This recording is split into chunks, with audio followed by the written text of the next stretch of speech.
Slab City itself is dubbed as the last free place in America. People are friendly, except when they're not. Yeah, it's insanity to move, say, yeah, I want to live there. I want to live where the conditions are harsh, there's no ways to find food or water. No, that's insanity.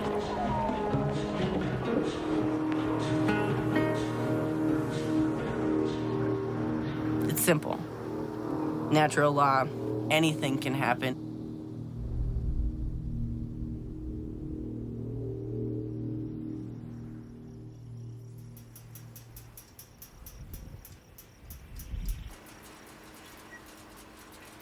My name is Aaron, and I live in Slab City, California. Came out for this one event and fell for the place, and I stayed. I guess just the freedom. Give artists a place to have the freedom to do art as they see fit. Or you don't want to go there, it's an active bombing range. It was originally a military base called Camp Dunlap. The military pulled out and left a bunch of concrete slabs and nothing else. Around 1952 is when it became Slab City and people started camping here and squatting here. Now there's a community that goes between 200 and 2,000 people. It means I can come here and squat here and build a fence around a little piece of desert and live here. Well, people will come here just to get out, be different. No one pays rent. It's more you contribute as a whole, to the collective as a whole, to make sure that everyone here can survive throughout the year.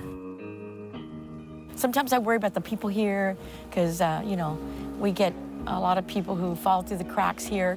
You could, you know, potentially get shot here. It happens. There's no law that you cannot do this or you cannot do that. People, you know, burn other people's houses down. And if you don't have a house or a dwelling space, especially in summer, you're like totally screwed because, you know, it's an extreme environment. I think that's the resort that happens when this person has sufficiently upset a majority of the slab community. It's do as thou will, but cause no harm. If what you're doing is causing harm to no one, then there shouldn't be a problem with it. Yeah. Scrap fence is always fun. I did this one as kind of more of an art piece than, I mean, it's a good fence. There's no scrap pile here. Sometimes you just gotta smash something to feel better about your day.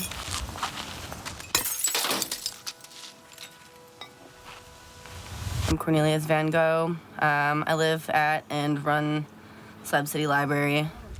Some of the things that I got sick of in society is just people overcomplicating things all the time.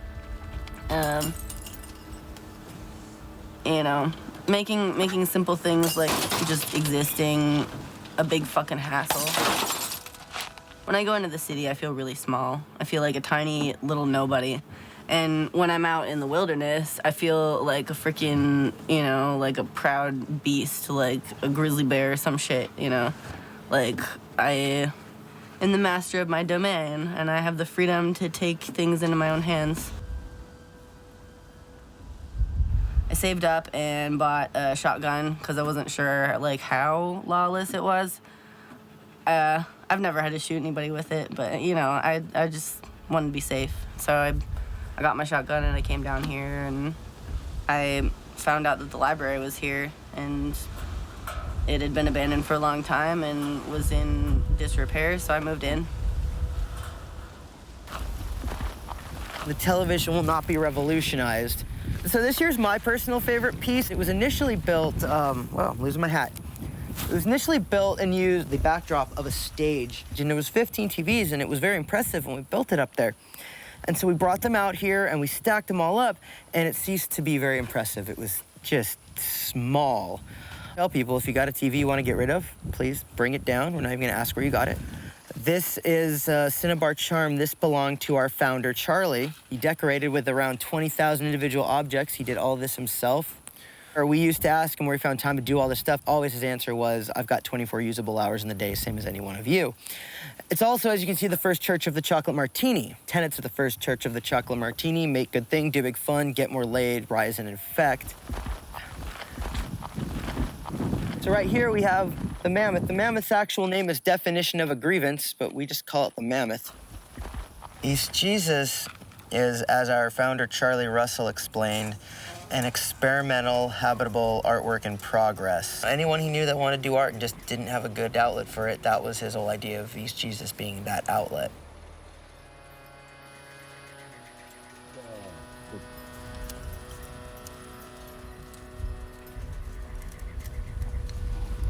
As they came for camping, free camping for a while, and then truck ran out of gas, and decided to stay. I can have my own campground, my little corner, put a little tent, drop there my old van and just let it there roast and make a little room out of it, and I can crash there. You know, there's no regulation, and the city will not come, the town will not come and tell you that you cannot build that, you cannot put that there. Or...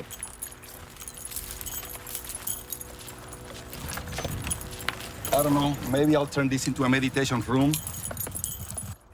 But then I keep adding outside or bringing, I want to build a pond and just fill it up with water. So I don't have to take the dogs to the pond, they just can come there.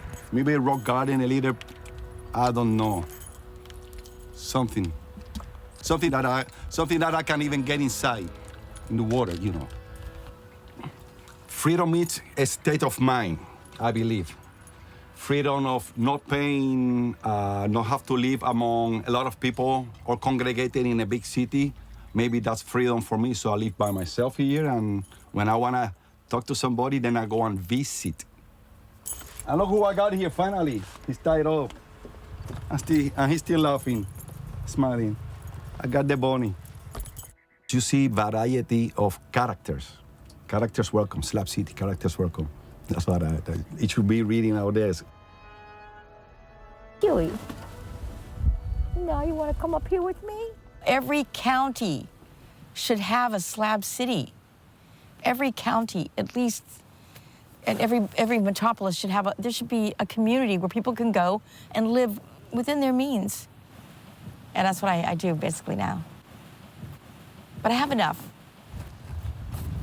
My solar, I'm buying on credit from Solar Mike, who's kind enough to trust me to make payments. This is my favorite sitting place in the evening, and this is my favorite sitting place in the morning, and this is my dog bath. Well, I just put this fence up just recently because people will walk right through your yard and steal from you. This is my bus. Actually, it's not my bus. I'm just taking care of it for Sandy, the artist that used to be her art. Sandy was a sweetheart, older lady. She wanted everybody to be happy. She was a musician. She didn't make very much money on her Social Security, but she would have every Tuesday night, a music venue here. And we would all come for hot dogs and coffee. She liked the pastel pink colors, and she liked to drink wine and dance at the range. So, anyway, she painted half of this for about a third of it, and then she passed away. And so, some people who were camping here after her, watching the camp, taking care of it for the family, they finished the paint job in her style. I still haven't cleaned out a lot of Sandy's stuff.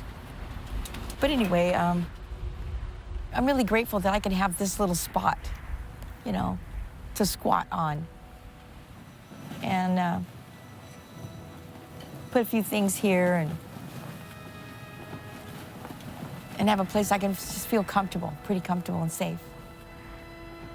It's a place where people can come and find a refuge, you know. They can build whatever they want to build here. Not a bunch of lawless rebels. It's people that just kind of got sick of not fitting in with society. Build Slab City, I think, it's an acceptance of people.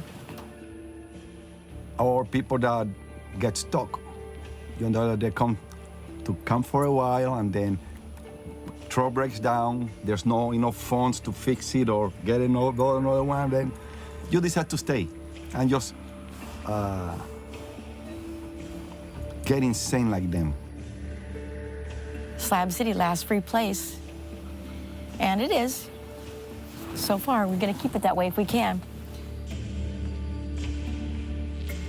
Are we really free if in order to do what we want, we have to live in the middle of the frickin' desert where it's extremely hot because there's nowhere else left for people like us to be? I mean, I guess, yeah, if that's freedom, then we are free here.